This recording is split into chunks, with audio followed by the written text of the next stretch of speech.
అవన్నీ నేను ఆల్రెడీ చెప్పాను కదా, ఖండించాను కదా, బట్ ఆల్రెడీ అన్నీ రాంగ్, అదంతా రాంగ్.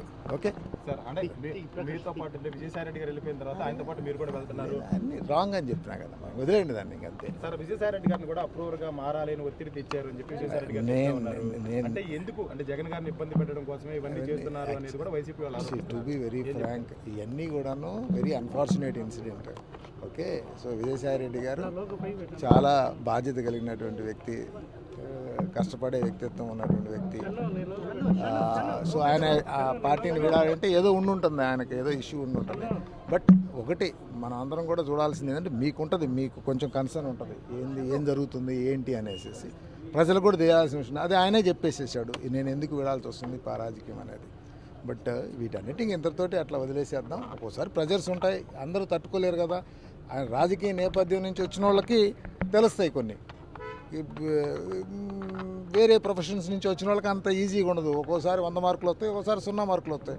కొంచెం ఆ ఒత్తిళ్ళు వచ్చినప్పుడు నిలబెట్టుకొని దాన్ని సర్దుకొని జాగ్రత్త చేసుకొని వెళ్ళే ప్రాసెస్లో కొంతమంది సర్దుకోగలుగుతారు, కొంతమంది సర్దుకోలేకపోతారు. ఒకటే గుర్తుపెట్టుకోండి, ఈ వ్యవస్థలో ఈరోజు నంబర్స్ గేమ్ ఉంది. నంబర్స్ గేమ్లో ఒత్తిళ్ళు ఉంటాయి, లేకుండా ఉంటాయి.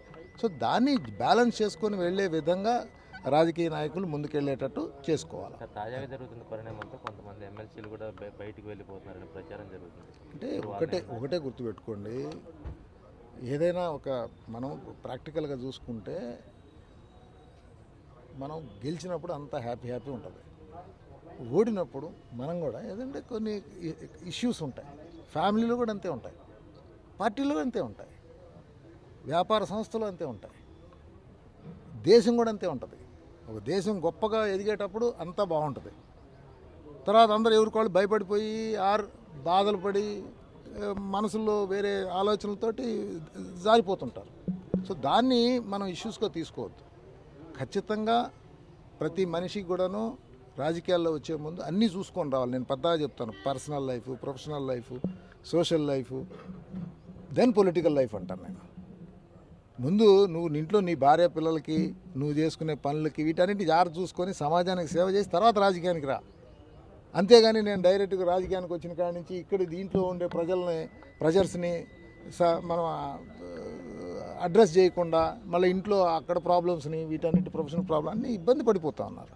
సో వాటిని బ్యాలెన్స్ చేసుకొని వెళ్ళే విధంగా రాజకీయ నాయకులు రావాల్సిన అవసరం ఉంది. ఉంటారండి, ఉండకుండా ఎట్లా ఉంటాయి, చాలా ఉంటాయి.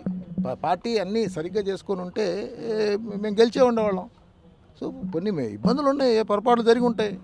ఓకే, సో దాన్ని భవిష్యత్తు ఎలా ఉండబోతుంది, భవిష్యత్తు లేదు అంటే టు బి వెరీ ఫ్రాంక్, అంటే నేనేంటంటే రాజకీయాన్నిగా ఈ టైపులో అట్లా ప్రతిసారి ఒక ఇష్యూ రాగానే మాట్లాడకూడదు. ప్రతి ఒక్కళ్ళకి కూడా అప్స్ డౌన్స్ ఉంటాయి. అప్పు ఉన్నప్పుడు అప్పు ఉంటుంది, ఓకే, డౌన్ ఉన్నప్పుడు నిలబడగలగాల. నిలబడికి వెళ్తే ఉంటుంది, నిలబడలేకపోతే పోతుంది.